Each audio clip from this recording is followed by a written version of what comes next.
The Waitangi Tribunal's urgent inquiry into Oranga Tamariki begins today in Wellington. The inquiry, one of 5 into Oranga Tamariki, followed Newsroom's investigation with video footage into the attempted uplift of a newborn baby from his mother in Hawke's Bay last year. The uplift attempt sparked national outrage and became a window into further concerns about the operations and practices of Oranga Tamariki, particularly the highly disproportionate number of Māori babies removed from their mothers. The inquiry commences today with evidence given by Lady Tureiti Moxon, the chair of the National Urban Māori Authority, first up, and she joins us now from Wellington. Tēnā koe, morena. It's so nice to have you with us, Lady Moxon. Thank you for your time. Kia ora, John. I've got your brief of evidence. Wow, it is strong. But I want to begin, for people who are outsiders here, even though we've talked about this a lot on breakfast, why is this important? It's very important because it affects so many people, not in a positive way, in a very negative way. And what we've been seeing more and more are people coming forward telling stories of how their experiences have basically devastated their lives.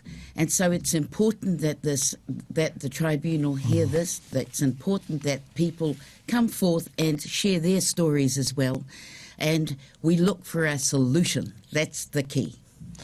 I want to ask you quickly, before we move on to your brief of evidence, when the Waitangi Tribunal Chairperson, Chief Judge Wilson Isaac, was considering and agreeing to the inquiry, he asked the question, is Crown legislation, policy and practice inconsistent with the principles of the treaty and the Crown's treaty duties to Māori as it is applied through Oranga Tamariki? Is it inconsistent with the Crown's obligation under the treaty? It's absolutely inconsistent because it undermines the very core foundations of Māori society, which is whānau, hapu and iwi. It breaks it apart, it undermines whakapapa, it undermines who we are at the core as Māori. And certainly he's absolutely right, and the Act is absolutely inconsistent with that, particularly around those ex parte orders.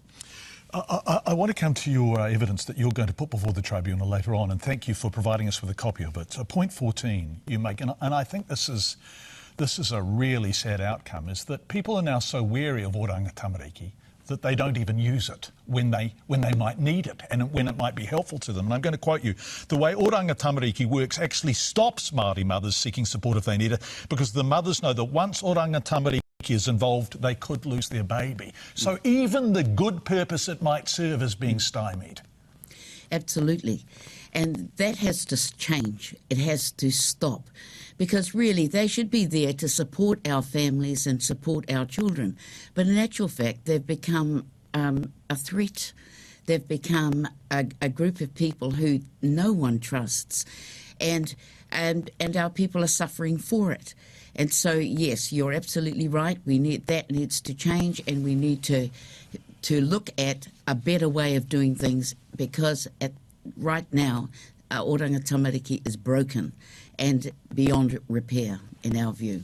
I want to quote from point 16 of your evidence, and this is really strong, and I think anyone who understands New Zealand history will understand how strong this is. Oranga Tamariki is doing to Māori what the Tōhunga Suppression Act of 1907 and the Native Schools Act of 1867 did, which was to exert the dominance of Pākehā culture and language in Aotearoa, New Zealand, in order to colonise and assimilate Māori. Do you really believe that's what OT is doing?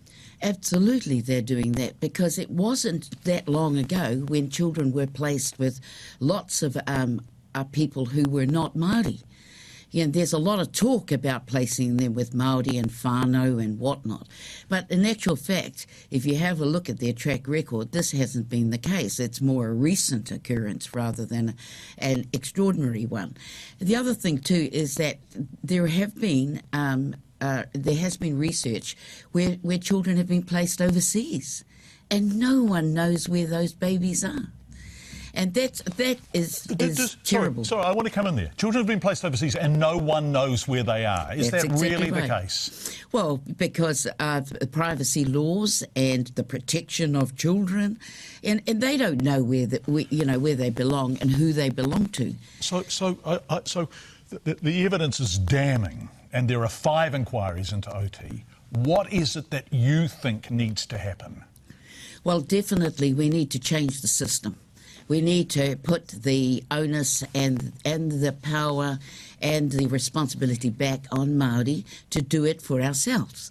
And that's what I've been talking about for a long time now, and sounding like a bit of a broken record. But having said that, we want our own standalone oranga, well, I don't want to call it an Oranga Tamariki, but certainly a Tamariki mokopuna standalone authority, whereby we can make decisions for what is right for us. And we know, who knows better than what's right for us than our own people. Lady Tureiti Moxon, who is making the first submission to the Waitangi Tribunal inquiry into Oranga Tamariki. It's a very strong submission. Thank you so much for joining us this morning. We really appreciate your time, as always. Kia ora.